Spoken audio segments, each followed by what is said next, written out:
পাহাড়ের নিয়ে রাজনগর রেঞ্জ। আমরা প্রতিনিয়তই আমাদের সকালবেলায় বিএসএফ পুলিশদের নিয়ে রোড চেকিং চলে। তো আজকে প্রায় 10-12 দিন ধরে আমাদের রুট চেকিং চলছিল। তো 10-12 দিন পরে আজকে আমরা একটা সফলতা পেয়েছি। সকালে যখন 5:30টার সময় আমরা কাশারি কর্নারের বিলোনিয়া টু সোনামুড়া রোডের যে কাশারি কর্নার আছে ওইখানে যখন আমরা রোড চেকিং করছিলাম বিভিন্ন বিকেলগুলি, তো আমরা দেখতে পাই একটা স্কুটি ব্লু কালারের আসছিল রাজনগরের দিক থেকে।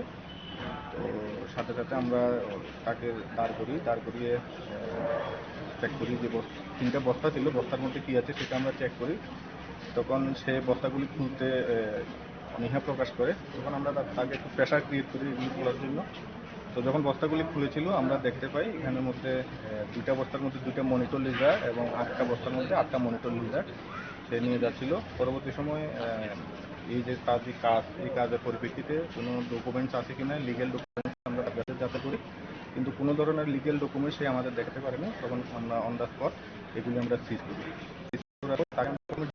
তারপরে আমাদের অফিসিয়ালি যে প্রসেস আছে সবগুলো মেনটেন করে নিয়ে গিয়ে তার সাথে জিজ্ঞাসাবাদ করি। জিজ্ঞাসাবাদে কোনো লিগেল ডকুমেন্টস সাবমিট করতে পারেনি। তখন আমরা তাকে অ্যারেস্ট করি। অ্যারেস্ট করার পর আমাদের অফিসে যে সকল প্রসেসগুলি আছে সেগুলি সম্পন্ন করে তাকে আজকে বিলোনিয়া কোর্টে সফর করেছি।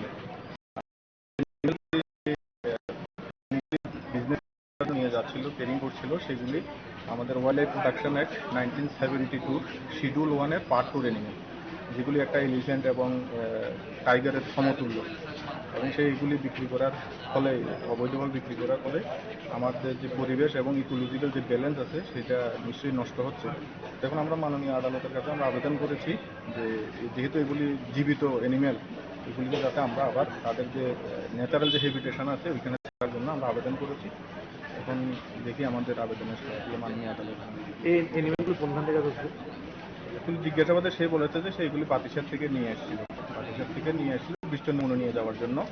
এবং জিজ্ঞাসাবাদে সে আরও কিছু লোকের নাম বলেছে। আমরা তদন্তের সাথে এগুলি আমরা এখন আপনাদের সামনে বলতে চাইছি না। আমরা নেক্সট আমাদের যে ফাইনাল যে ইনভেস্টিগেশন সেটা আমরা করবো, করে তাদের বাকি যারা আছে এই কাজের সাথে জড়িত তাদেরকে অ্যারেস্ট করার জন্য। তাহলে স্যার এটার পিছনে একটা চক্র রয়েছে, এটা একদম পরিষ্কার।